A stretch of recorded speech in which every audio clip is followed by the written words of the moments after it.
গতকাল আমি আপনাদের কলারোয়া রোড দিয়ে ঢুকছিলাম, অল্প কিছুক্ষণ ঢুকে রাস্তা ব্যারিকেড দেওয়ার যাইতে পারি, এরপরে আমি ব্যাক করেছি, অন্য রুট ব্যবহার করে আমি গিয়েছি। পেট্রোল পাম্পে কোনো একটা ঝামেলা হয়তো হয়েছে, আমি আর গাড়ি থেকে নামিও নাই, মানুষকে জিজ্ঞেসও করি নাই, শুধু বুঝছি এখানে কোনো বিরাট ঝামেলা হচ্ছে, পুলিশও আসছে, শুনছি একটা মারামারি হয়েছে।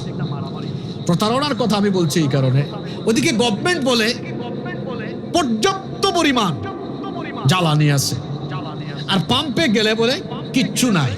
কারণ জনগণ পড়ছি আমরা পাটাপোতাইদের মাঝখানে, আমরা যাবো যে কোন দিকে বুঝি না। এরা গেলে বলে আসে, জিজ্ঞেস করলে আসে কিনা, কয় আছে তো পর্যাপ্ত, আর এদিকে গেলে বলে কিছুই নাই।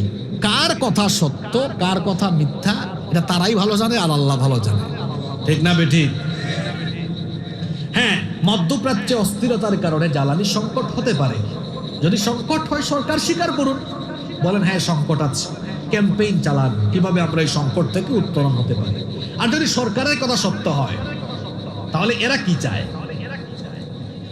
এরা কি চায়, কেন দেয় না? আর সবচেয়ে বড় কথা হলো, প্রতিদিন এত মোটরসাইকেলের লাইন বা থাকে কেন, এটা আমার মাথায় আসে না। কারণ একবার টাঙ্কি লুট করলে, যাদের বাইক আছে ভাই একটু সহযোগিতা করেন তো। যেমন আমি তো গাড়ির হিসাব জানি, যেমন আমার 1800 সিসিতে 1 লিটারে আমি অন্তত এটা চালানোর উপর ডিপেন্ড করে, খুব গতিতে চালালে 10-12 লিটার, আস্তে ধীরে চালালে হয়তো আস্তে ধীরে চালালে 10-12 কিলো যাওয়া যায় প্রতি লিটারে, আর জুড়ে চালালে 10-12 কিলো যাওয়া যায়, আস্তে ধীরে চালালে 20-22 কিলো যাওয়া যায়। মোটরসাইকেলের ক্ষেত্রে বলেন 150, 200, 250 সিসির মোটরসাইকেলে 45 কিলো 1 লিটারে। 1 লিটারে যদি তরিক ভাই 45 কিলোই হয়, তাইলে তো একবার টাঙ্কি লুট করলে 5 দিন আর লাইনে না যাওয়ার কথা। 15-20 দিন আপনার বাইক আছে না, 15-20 দিন, তাহলে একই মানুষ কি বারবার যায় নাকি? এত লাইন থাকে কেন?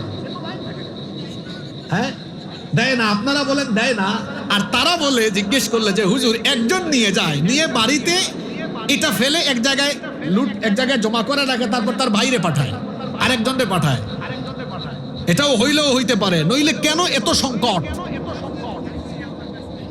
বাড়ি যায় আবার 500 টাকা লিটার বেচে।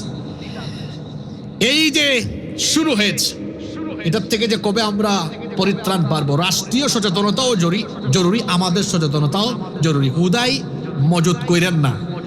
শোনেন, যারা বাড়িতে 20 লিটার মজুত করছেন, মানলাম মজুত করছেন, কালকে থেকে যদি তেল শর্ট মারে 20 লিটার দিয়ে কয়দিন চলবেন? এরপরে আপনার তো সেম অবস্থা হবে। আপনি অতিরিক্ত মজুত করে মানুষকে কষ্ট দিয়েন না, যতটুকু দরকার প্রত্যেকে প্রতিদিন অতটুকু নেন, দেখবেন সব স্বাভাবিক থাকবে ইনশাআল্লাহ। আমি প্রতারণার কথা বলছিলাম, ব্যবসা বাণিজ্যে প্রতারণা, রাজনৈতিকভাবে প্রতারণা, বিভিন্ন সেক্টরে আজকে প্রতারণা। আমি এক জিনিস বলে ক্ষমতায় যাই, পরে গিয়ে ওইটা বাস্তবায়ন করি না, এটা কি প্রতারণা নয়? কথা বলে না, এটা কি প্রতারণা নয়? আমি তো প্রতারণা করলাম।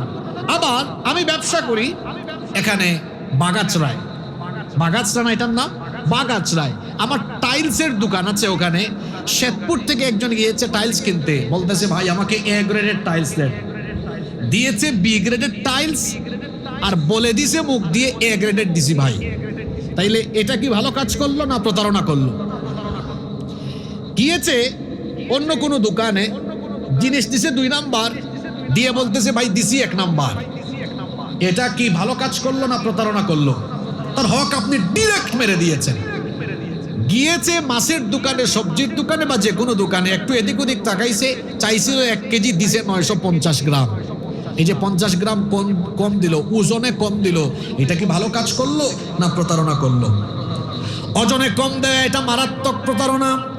রব্বুল আলামিন সূরাতুল মুতাফফিফিনের প্রথম থেকেই বলছেন, ওয়াইলুল লিল মুতাফফিফিনা আল্লাযীনা ইযা ইকতালু আলান নাসি ইস্তাওফুন ওয়া ইযা কালুহুম আও ওয়াজানুহুম ইউখসিরুন। আল্লাহ তাআলা বলছেন ধ্বংস তাদের জন্য যারা পরিমাপে কম দেয়। যখন তারা নেওয়ার সময় পুরাটাই নেয়, দেওয়ার সময় আবার কম করে দেয়। এদের জন্য ধ্বংস কামনা করেছেন কে? আল্লাহ। আর এইরকম প্রতারণা যারা করে যে কোনো সেক্টরে, আল্লাহ নবী বলেছেন মান গাশশা ফালাইসা মিন্না। জানি না এই হাদিস শোনার পরে কার কেমন অনুভূতি হচ্ছে। আমি হাদিসটা বললে আমার গায়ের লোম দ্বারা হয়ে যায়। কত মারাত্মক কথা নবীজি বলেছেন। যেই ব্যক্তি প্রতারণা করে সে কখনোই আমার উম্মত হতে পারে না। যে প্রতারণা করে রাসূল বলেছেন সে আমার উম্মত থেকে আউট, ডিলিট। রাসূল বলবেন যাও, দূর হও, চলে যাও, তুমি আমার উম্মত নও। কিয়ামতে রাসূল পাক সাল্লাল্লাহু আলাইহি সাল্লাম যদি কাউকে বলেন তুমি আমার উম্মত না, দূর হয়ে যাও, এই ব্যক্তি আর নাজাত পাওয়ার কোনো চান্স, কোনো সুযোগ আছে? প্রতারক যারা মানুষের সাথে প্রতারণা করে এদের কোনো মাফ নাই। যারা মানুষের সাথে প্রতারণা করে এরা মানুষের হক নষ্ট করে।